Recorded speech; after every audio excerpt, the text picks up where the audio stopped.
nós começamos a entrevista de hoje com um dado. Segundo a pesquisa recente Tiki Kids Online Brasil, divulgada pelo Comitê Gestor da Internet, mais de 24 milhões de crianças e adolescentes com idade entre 9 e 17 anos, ou seja, 86% do total de pessoas nessa faixa etária no Brasil, são usuárias de internet. O mundo virtual está à disposição com uma infinidade de novas possibilidades de aprendizagem e de interação social e de potenciais riscos também. E é sobre esse assunto que eu converso a partir de agora com a advogada, membro da Comissão de Direito Digital, Startups e Inovação da OAB Amazonas, Fabiola Rebelo, que está aqui com a gente. Tudo bem, Fabiola? Tudo bem. Seja bem-vinda, muito obrigada por aceitar o nosso convite. Obrigada a você. Vamos falar sobre esse assunto que interessa muita gente, aos pais que estão assistindo a gente, né? Estar em casa não significa dizer definitivamente que a criança está segura, né, doutora? De forma alguma. Às vezes é até mais perigoso do que na escola, talvez sim, mas em casa é complicado. Nos dias de hoje, sim, com esse acesso imenso que a gente tem às redes sociais, à internet como um todo mundo navegando para fazer praticamente tudo, é muito difícil estar seguro. Esse conteúdo todo que a gente encontra, no caso já especificamente da criança, né, que hoje está dividindo aí com o ensino híbrido, tem, né, as aulas presenciais que estão voltando, né, para alguns já voltaram, e tem a questão também das aulas virtuais. Então é complicado para o pai, né, saber se ela realmente está estudando ou está ali, né, aberta a conteúdos que são indesejáveis, né, para a faixa etária, né? Então, assim, existe uma forma de controlar isso, doutora? A gente pode até depois, no final, dar essas dicas, mas é complicado, né? Então, tem muitas pessoas reclamando exatamente disso, né? Que como estão compartilhando o uso da internet com os filhos, seja para home office e o estudo em casa, pai e a mãe tá trabalhando e aí de repente se depara com uma situação achando que o filho estava estudando e o filho está fazendo outra coisa, navegando em outros sites, fazendo outras atividades que não são as atividades escolares, né? Então, assim, é realmente uma situação um pouco complicada, digamos assim, mas tudo é viável, tudo tem jeito. Nós ainda estamos, eu digo nós, a nossa geração, né? As pessoas de 30, 40 anos, vamos se enquadrar aí nessa faixa etária, nós somos os imigrantes digitais, né? Nós não nascemos com essas tecnologias. E os nossos filhos são os nativos digitais, eles já nasceram com todo esse aparato aí de informação e de acesso, né?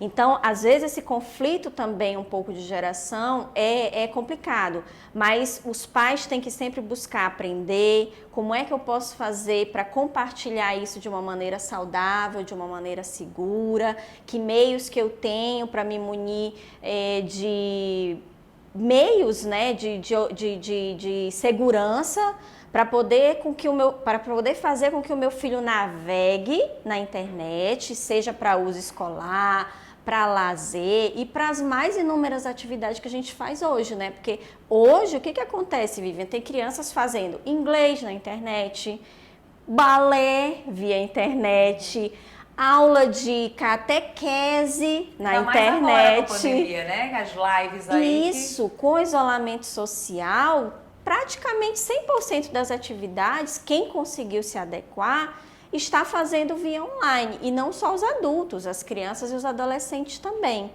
Mas isso não significa que o uso pode ser irrestrito, né? Você deixar a criança lá à vontade, olha, senta aí, faz suas atividades e não prestar atenção no que está se passando ali naquela tela, né? Entendi. Doutora, vamos então agora falar sobre esses crimes virtuais, vamos dizer assim, né?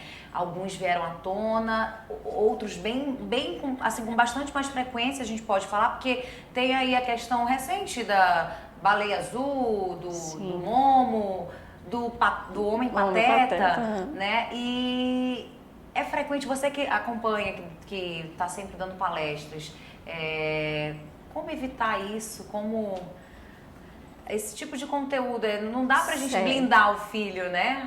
Existe uma coisa chamada controle parental.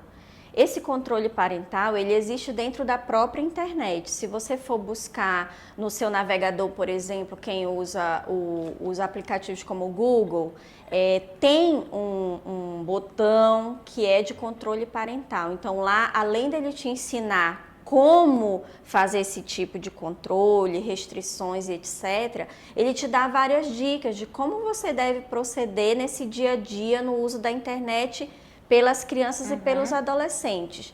Isso é, infelizmente, muito comum, esse tipo de...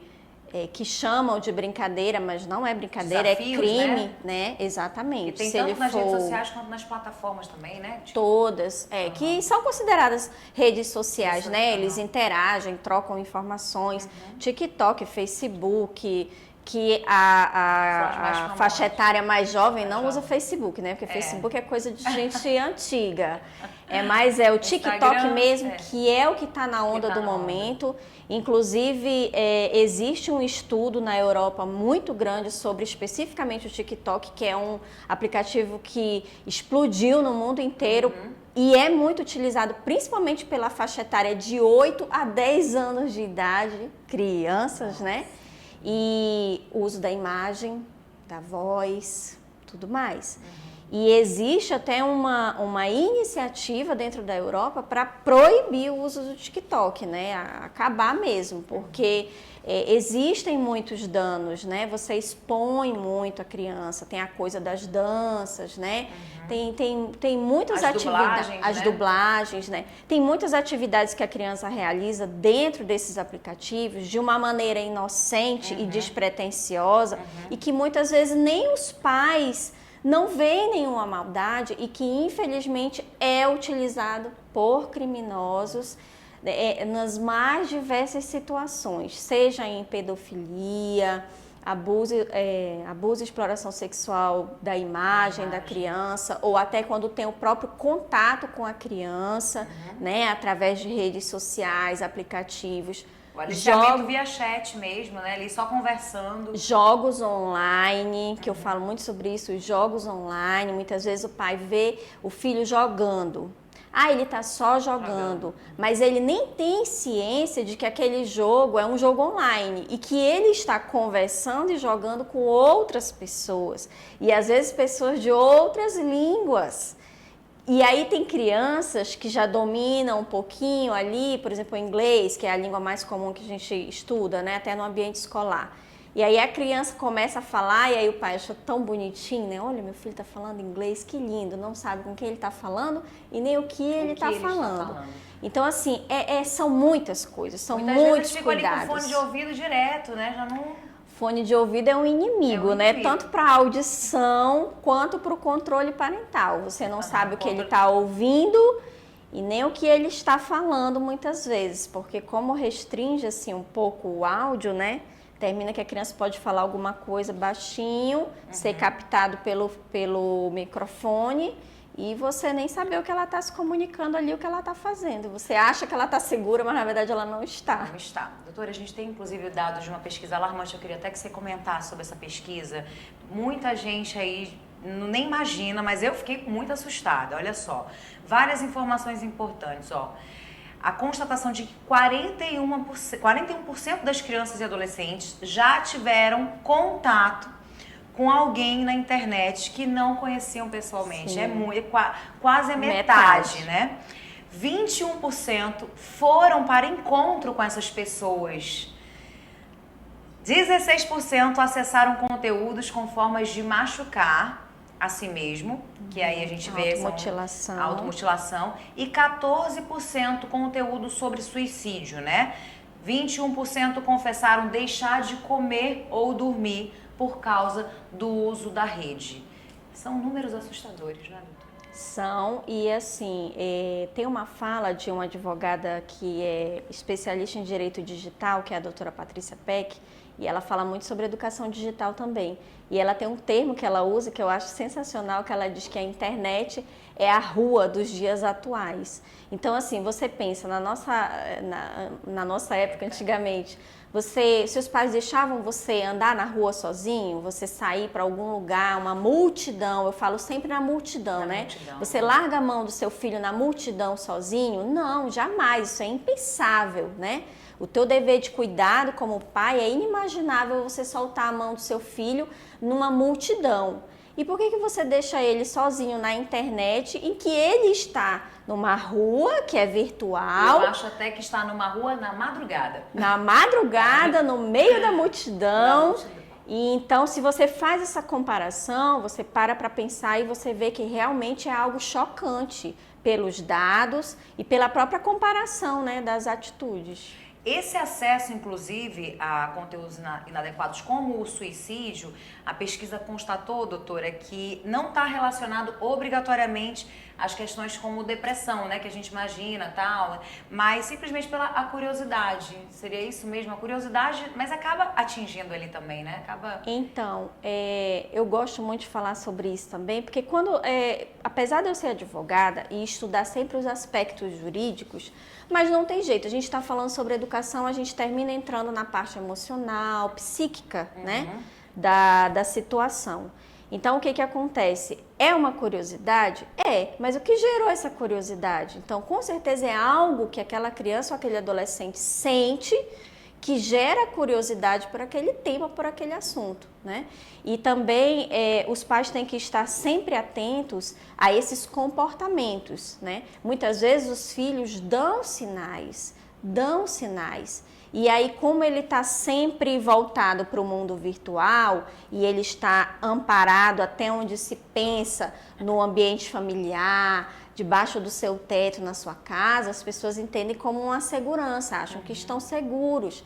Mas, na verdade, ele está navegando por ambientes que você não conhece, que ele não conhece, se expondo a temas que muitas vezes ele não tem maturidade ainda para conhecer, para entender, para participar de certas conversas, certos, né, debates. Então, assim, tudo isso influencia, sabe? Tudo isso influencia nessa curiosidade, e essa curiosidade nunca vem sozinha, ela sempre vem de algum sentimento ou de abandono, de solidão, que aí você pensa, poxa, mas eu estou o tempo inteiro com meu filho. Mas você está sentada do lado dele, você mexendo no seu celular e ele no aparelho dele. Ou então você está fazendo as suas outras atividades e ele está aqui do seu ladinho, mexendo no equipamento eletrônico. Você está realmente com ele, você está fisicamente, mas você não está emocionalmente, né? Então existe essa questão do cuidado e do abandono virtual também, o negligenciamento virtual. Não é o fato do meu filho estar ao meu lado que eu estou realmente cuidando dele. Ou protegendo, exatamente. A gente estava até falando exatamente sobre essa questão de existe uma forma de você controlar 100%, é certo controlar 100%, e tem a questão da idade também, né? Acho que quando está maiorzinho, mas quando é pequeno é a melhor coisa, né, doutora? Por conta dessa questão da maturidade que a criança não tem. Sim. Né? Isso é uma pergunta frequente, principalmente porque os pais têm muito essa dúvida, né? Ai, mas eu não quero controlar tanto, porque eu não quero tirar a privacidade, principalmente dos adolescentes, né? E aí eu gosto sempre de falar isso, a privacidade do seu filho, o seu dever legal de cuidado com o seu filho se sobrepõe à privacidade do seu filho, ao direito dele à privacidade. Então, assim, tudo é o diálogo, é a conversa, deve haver sim um respeito, afinal de contas ele é um ser humano, ele tem uma intimidade. Proibir a gente sabe que não resolve, né? Proibir jamais vai resolver. Mas quando você tem uma criança muito pequena, você deve sim ter esse cuidado 100%. Você deve controlar tudo, porque ela não tem ainda condições emocionais e intelectuais de escolher o que ela está navegando, o que ela está fazendo. De saber o que é bom, diferenciar o que é o certo, o que é o errado. E a probabilidade dela se envolver em situações que ela provavelmente não vai conseguir sair depois, ser aliciada ou coisa do tipo, é muito maior. Quando a maturidade vai chegando um pouco, com a adolescência, esse diálogo tem que ser cada vez mais intenso. Você proporcionar liberdade, mas sempre com a sua autoridade e a sua fiscalização. Sempre o controle e a abertura, digamos assim. Não pode ser nem muito e nem pouco, nem uma coisa e nem outra. É um equilíbrio, né? Aí você vai me dizer, nossa, ela falando assim parece tão fácil, né? Não, gente, não é fácil para ninguém, nem para mim que estudo tanto sobre isso, pesquiso tanto sobre isso, não é fácil. A realidade é outra, né? Isso, mas eu sempre falo, educação é um trabalho constante, é um trabalho de repetição.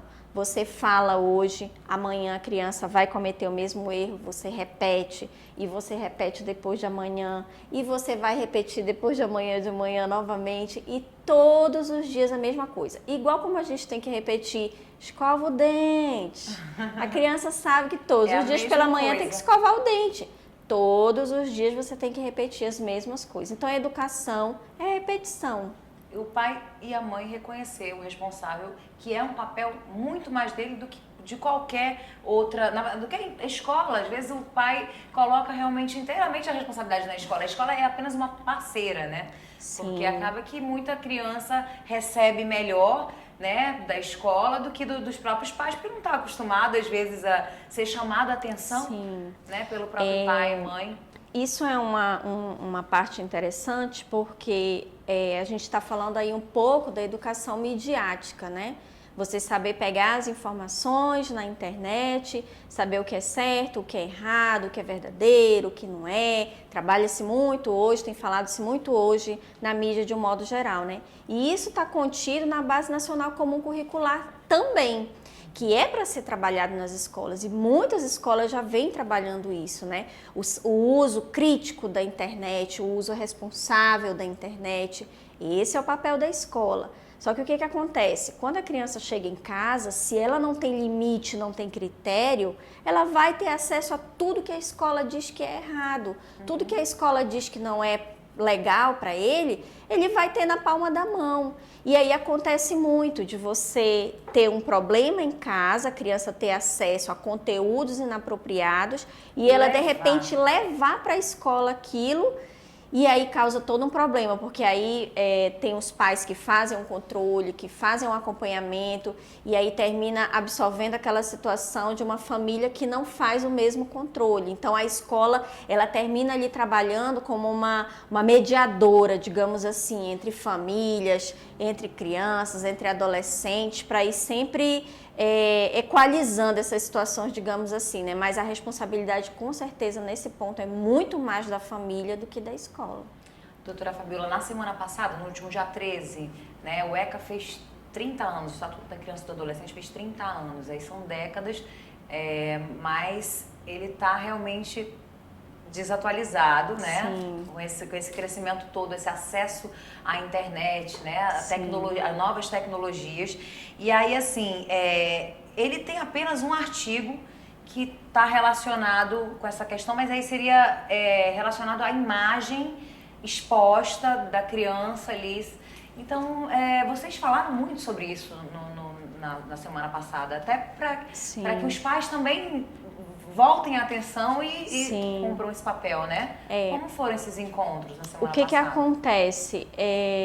A OAB como um todo, ela tem um papel social, né? Então, nós proporcionamos vários momentos de discussão com a sociedade, justamente para saber o que nós precisamos melhorar no nosso âmbito jurídico. E aí eu falo das leis, nesse momento especificamente das leis, né? Você vê que o ECA realmente, ele não comporta essas situações. Ele se ateve, que também era uma situação extremamente gritante, que é a exploração sexual infantil das crianças e dos adolescentes na internet, essa prática da pedofilia, a proliferação de imagens, troca de imagens, guarda de imagens, enfim, esse aspecto todo mais criminal até, né? E morreu aí. Esses outros cuidados que envolvem uma gama de direitos, uma gama de crimes que envolvem a criança e o adolescente, infelizmente não está ainda abarcado por essa legislação. Então, assim, eu costumo dizer sempre o seguinte: os pais, eles têm o dever de cuidado para com os filhos. E isso está escrito lá no ECA. Tá? Entre os princípios do ECA é o cuidado da sociedade, o Estado e a família são responsáveis pela criança. Eu não preciso, no momento, estar dizendo que você é responsável pela criança na internet também, porque isso já está subentendido, né? A gente pega uma lei que, de certa forma, está defasada, sim, ela está precisando de muitas reformas nesse sentido, para se atualizar às novas tecnologias utilizadas pelas crianças hoje, mas também eu posso pegar princípios que são básicos, como a própria negligenciamento, né? O fato de você negligenciar o cuidado com uma criança, não é só eu deixar de trocar a fralda, eu deixar de alimentar, eu deixar de levar para a escola. É também ele estar comigo, ele estar ao meu lado e ele estar acessando um conteúdo totalmente inapropriado para ele, que pode causar futuramente lesões físicas, como a gente já viu, né? Emocionais, pode levar ele a um risco iminente, como você falou, de se encontrar com outras pessoas, sofrer um sequestro, um estupro e tantos outros crimes, né? Mesmo o filho em risco ali, né? Totalmente. Quando você negligencia. Totalmente. Eu sempre digo que ninguém sabe quem está do outro lado da tela. Quando a criança, e nem nós adultos muitas vezes, né? Quantos adultos a gente vê que o índice de crimes na internet vem subindo, infelizmente, a galope, né? E quantos de nós somos vítimas? As crianças, então, estão cada vez mais vulneráveis, né? E aí você não sabe se é um adulto se passando por uma criança ou por um adolescente, jogando, uma voz de criança, às vezes jeito de criança, às vezes se utilizam de outras crianças, que isso também os pais nem imaginam. Infelizmente, tem criminosos que se utilizam de outras crianças para captar, né, aquela possível vítima, né, fazer uma amizade, um joguinho, alguma coisa, e aí começa, né, pede uma foto, pede para fazer isso, aonde você mora, que escola você estuda, lá é bom, lá não é, lá é legal, lá não é, e o assunto vai correndo bem inocentemente. E aí quando você vê, algo inesperado pode já tá acontecer. Completamente envolvida, né? Exatamente. Então, assim, é um assunto muito sério, muito grave. Doutora, eu queria te agradecer. Muito obrigada mesmo por ter aceitado o nosso convite. Você tem um Instagram que a gente queria colocar à disposição, Sim. pode ser? É @fabiola.rebelo. Lá responde algumas dúvidas também, se Sim, alguém quiser. faço vídeos, respondo perguntas, trato sobre toda essa questão Conteúdo da educação bem especial, digital. né? Não só para criança, quanto para adultos, para o ambiente corporativo. Mas a gente termina falando muito mais sobre a criança, porque é o que está mais vulnerável, né? Eles são os mais vulneráveis, com certeza. Tá certo, doutora. Muito obrigada, viu? Obrigada também. Olha, o conteúdo vai ficar disponível no nosso portal. E se você também quiser outras notícias, acesse aí realtime1.com.br. Até a nossa próxima entrevista.